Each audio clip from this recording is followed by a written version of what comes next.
All right, hello everyone. This is Funny Imps. We're just gonna go over some quick thoughts over the D4 closed beta that ended a few days ago. Of course, don't forget we got the open one coming up this weekend, and actually just a couple of days it's going to start. But anyway, I just want to kind of go over some of the thoughts that I had as I played over the past 3 days. Had a whole lot of fun. Tried out all the classes. If you made it to the video, great. You probably watching a whole bunch of other reactions if you made it down to me. So anyway, like I said, my name is Funny Imps. I play a lot of ARPGs, in particular Diablo games.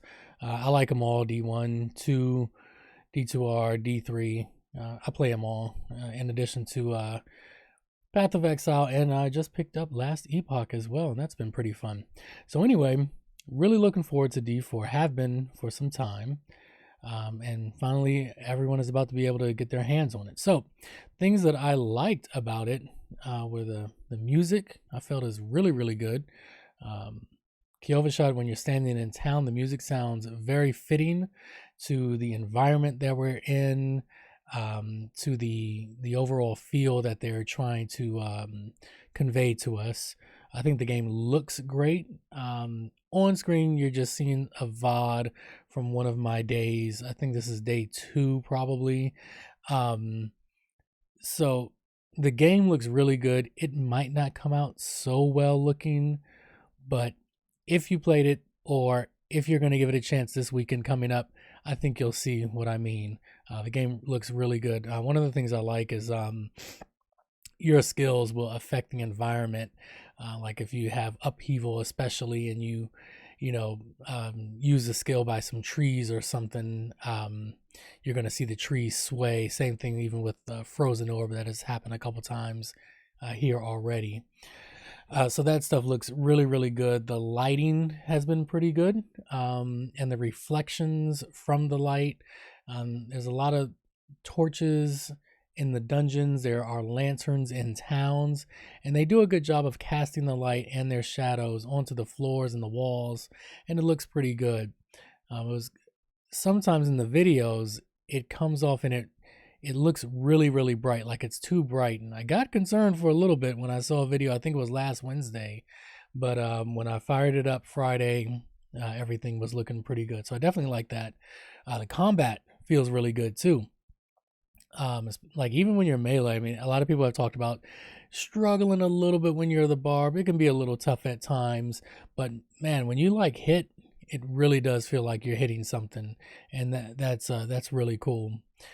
So when you're going out in the world, this is an open world game, um, and as you're going about, you're going to come across a lot of different world events and stuff like that, and quick little encounters that are going to take up just a few minutes, and they're fun to do, especially like if you're um, especially if you're like close to a level, like right here. I was pretty close to a level, and so I'm working on this event right here, and this is just something that you can do real quick that might get you that last few percent that you need to get to your next level. So things like that were pretty fun. The world boss was really, really fun too. I was able to get into one of those, and that was a lot of fun. I definitely enjoyed myself with there was lots of deaths. It was just a lot of chaotic fun. So my group, we took just about the entire 15 minutes to get a Shafa down, but it was still very fun. Um, and on launch, we'll get a total of 4 world bosses will be there. We don't know what the spawn rate will be, but there will be 4 bosses, world bosses. The spawn rate is not going to be what it is now. They said that they did this schedule just to see if they can get it on days where the maximum amount of players should be playing, and they wanted to try to give as many people as possible a chance to fight the world boss, but it will be on a different schedule come launch, but we just don't know what it is yet. In addition to other things around the world, we don't have that in the beta, but we're going to have another event called the Hell Tide, which is basically like if you play D2R, it's pretty much going to be a terror zone. Zone like I am in right now will be a Hell Tide, and your enemies are going to be, I don't know how many levels above you, but it's probably going to scale similar to what D2R did. So those will be pretty fun. Dungeons have been okay. We'll get into a little bit more about, the dungeons. They have been okay.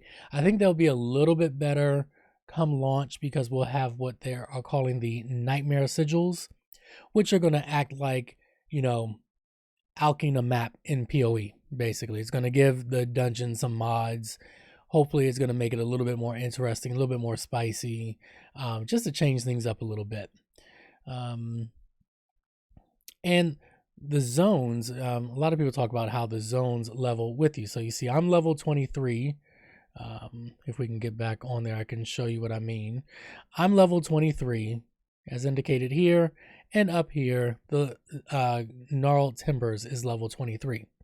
Now that is going to be going out through the world. However, there are going to be instances where the world map is going to be higher than what your level is. Okay, and I'm going to see if I have a picture of that. I think I do somewhere, but basically here we go. If we look at this screenshot here, so this area we couldn't get to. This is Kyrgyzstan over here, but as you can see, the level is 45 and I'm level 22. So theoretically, if all of this were available, I could trek over here and the zone would be higher than my level. I could challenge myself a little bit and see what happens with it. So that actually is going to be a bit of a thing when the game launches. So that'll be pretty cool. Hopefully that kind of helps out with that. The other thing that I thought was pretty cool were what I call the baby ascendancies in the game. So kind of like PoE, you have your ascendancy. You're going to have these class specializations. Each class, it's called something different.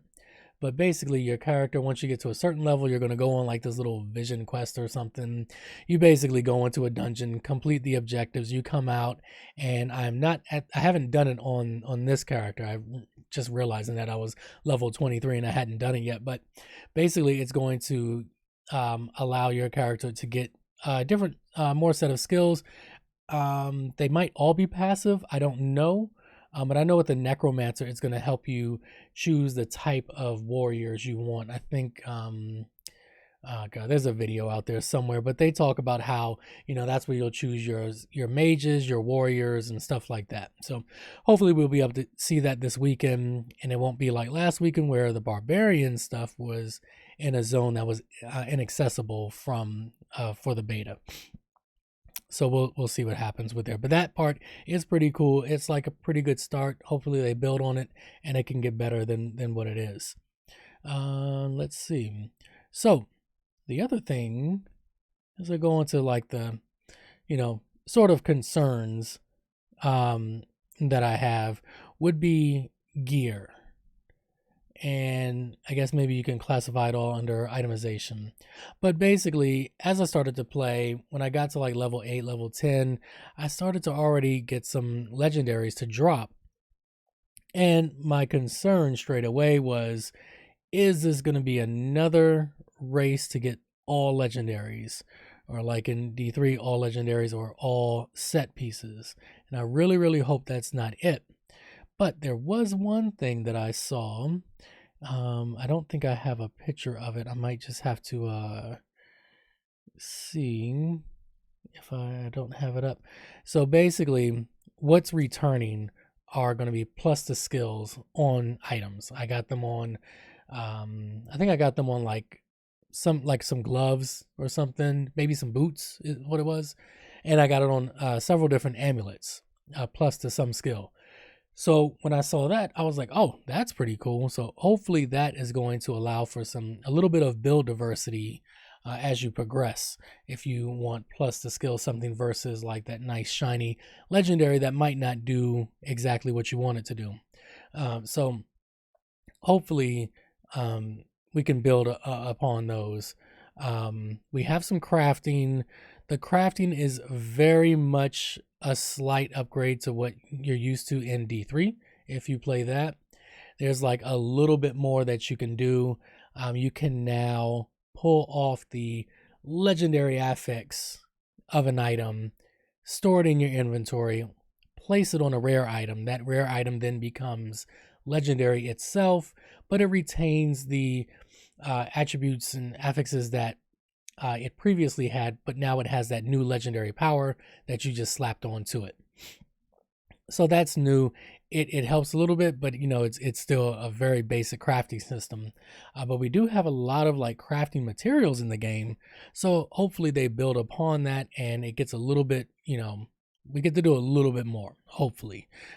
They certainly didn't take as much chances as like Last Epoch did with their crafting system. Theirs is pretty good. It's not as extensive as PoE, but I don't think it necessarily has to be for either game. I just wish that we had a little bit more that we could do with it, just to kind of be a little bit more unique with your items and with your build choices. So hopefully they can build on that, and we'll see what happens with that. Like I said, we do have a lot of legendary items here. But what we have not seen are unique and the ancestral items. Well, I believe there's one way to get a unique. I won't spoil it. It's a random event that could happen and you could get a unique drop. It's the only unique drop that is able to drop in the beta. But later on, as we get into the higher difficulties, you'll have the ability to drop unique and ancestral items. Ancestral hopefully are like going to be like the really rare ones, and because they're going to drop only on the highest level. So hopefully we have like some chase items to go to. Maybe you can start like a little grail or something like that. It's pretty much what I do in D2R, just trying to, you know, fill out the grail. So that would be kind of fun if that becomes a thing. The skill tree is pretty basic. It's very easy to understand. So I think a lot of people will take well to it. You don't need to be a build doctor to understand it. I certainly am not a build doctor. But here it is right here. I'll just bring it over here real quick. But here it is. So you basically start off here with your basic skills, so your generators, and then your mana spenders are down here, and I don't have it down here, but your ultimate skills, which are going to be like, you know, your big items with a huge cooldown, are going to be down this way, and then you're going to have more options there, some passives, and then after that you're going to have the Paragon board, which we don't have access to. We can't look at it. I think there's probably some pictures online, but we don't have access to it in the beta. But the skill tree itself, it is very straightforward. It's very easy to understand. Probably will appeal to a lot of people, which would be, you know, I think that's pretty cool.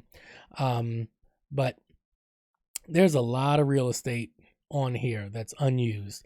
And I'm just hoping that maybe one day with an update, we just kind of come out here and go over this way and have some more skills, come down here and, you know, someone makes up some new skills or something like that. You know, it's a possibility, you know, but who knows what'll happen. But this is what the skill tree looks like. It's pretty easy to understand. I think a lot of people will take to it well. They'll be able to start their own low-level builds, and then later on probably look up a build guide on something if they really, really want to hone in on like a class fantasy. And you know, that will be an option, and I think that'll be pretty cool as well for people. Speaking of class fantasy, what bit of a drawback for me was with that skill tree, you know, you have one skill here, another here, your ultimate, which will be here. And you can also, as I have here, I think this is my rogue. So I had Barrage, and I think this is Blade Fury. Add caltrops here. Here's my mana generator if I needed it. And then under here was your ultimate skill. Now, the only problem with having all that selected was I ran out of keys to bind those skills to. And I would love it if we had more than just 1, 2, 3, 4 and then left and right mouse click to choose from.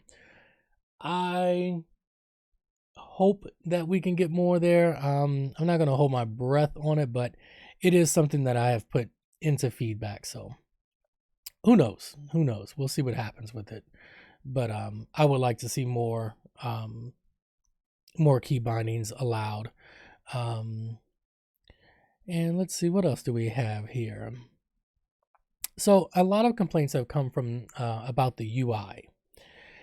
And personally, it really doesn't bother me. Let's see if I'll pause it if I open up my my menu, but we'll talk about the on-screen UI right here. So I was kind of chatting with a few people to see what it was that they didn't like about this UI. And what I gathered, for the most part, it was having the key bindings right here, your letters here. Again, to me, it doesn't bother me so much, but I went and I fired up PoE just to see, get a comparison. Number one, you have your health over here, you got your mana over here, so you don't have anything really cluttering too much of the middle. The stuff that's in the middle is pushed down way low, so you have a lot of your screen real estate here. And you can still see what key your skill is bound to, but instead of it being down here, it's in the little corner right down here. So it's out of the way, and it's on like that for each one, which allows you to push this all the way down to the bottom of the screen and give yourself just a little bit more real estate. It does clean it up a little bit. And they're already kind of doing that now. If you have a skill with charges, your charges are going to be seen in the bottom right corner in the little box right here already. So maybe that's a change that can come in the future. Again, it doesn't bother me too much, but I see why that can be bothersome to some people. So I would totally advocate for that change. I don't think there's anything wrong with changing that. Slight con, but not too much of a con, but no rune words or runes are going to be in the launch, as well as sets. I'm not too concerned about sets. They have said that sets are not going to be like the D3 sets, and they're going to be super powerful and stuff like that. Hopefully they'll be more like some of the D2 sets, like, what is it, like Saigons and stuff like that, and maybe even Natalia's or something, from D2. Something enough that, if it gets you through like the second or third difficulty, that's great, but I just don't want it to be like the end game, that's the gear you want. That's the only gear that's going to get you to where you want to be. I love to be able to change it up a bunch and use the skill tree and the Paragon board to really power up the character and have the gear be like the next big thing that I'm using to go forward with. But that remains to be seen. But I really do hope rune words come back in. They did showcase them in 2019. We saw that runes were dropping, and then they dove a little deeper into how they were going to do the rune words, and they were extremely basic. It was basically like you had, how did they call it, like cause and effect or something like that. It was like, one rune would give you cold resist and the other would give you cold damage, and that was it. That was what their combination was being, and that was like all you could do with it. It was extremely basic. So glad they took it out and decided to say, okay, let's make this a lot better.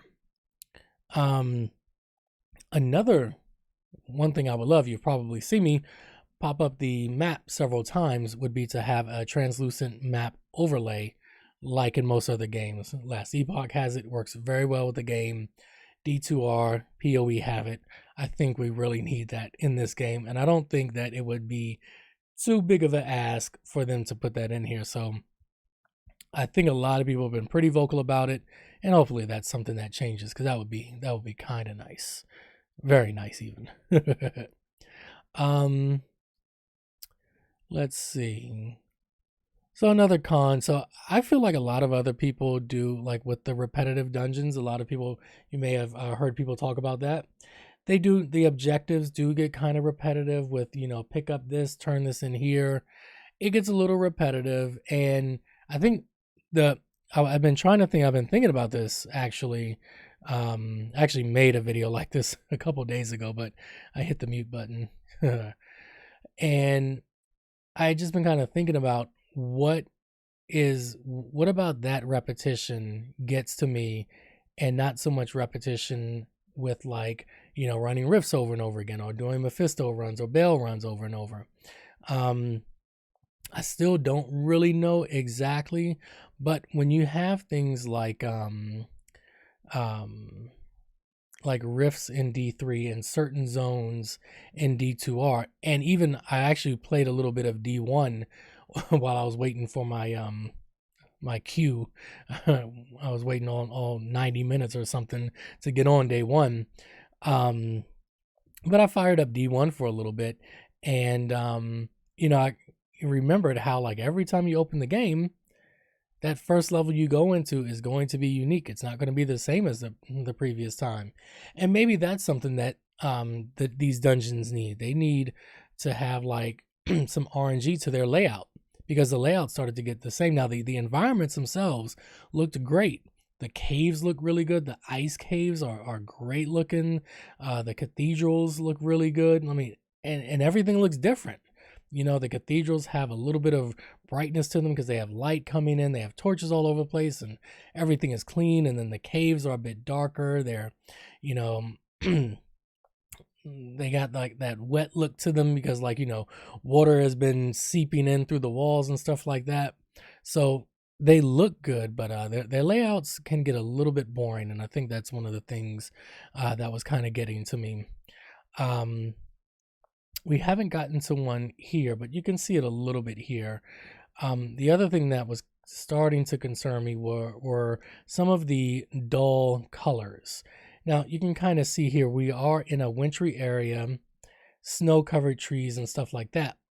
But these bushes are probably supposed to be at least a little green, and they're not. They kind of match the rocks in the mountains. Now, maybe that's by design because of the climate that we're in. I'm not sure. I'll be willing to wait to see what that's like, but hopefully the colors aren't too dull and muted as sometimes they seem when you're out in the world, like I am in the footage right here. Inside, when you're in the cathedrals, when you're in the like the crypts and the caves, I think they look really good. But out here sometimes in the world, and there's other areas when you are not in snowy ground areas, you're just kind of in grassy areas, and the grass is still kind of brown and stuff. But again, it might be because of a climate thing. We do have the area Skosglin in the game, which is supposed to be much more of a grassy, green, rolling hills type of area. So we'll see what that looks like on launch. Hopefully that'll be better. We also have the desert areas that are coming up too.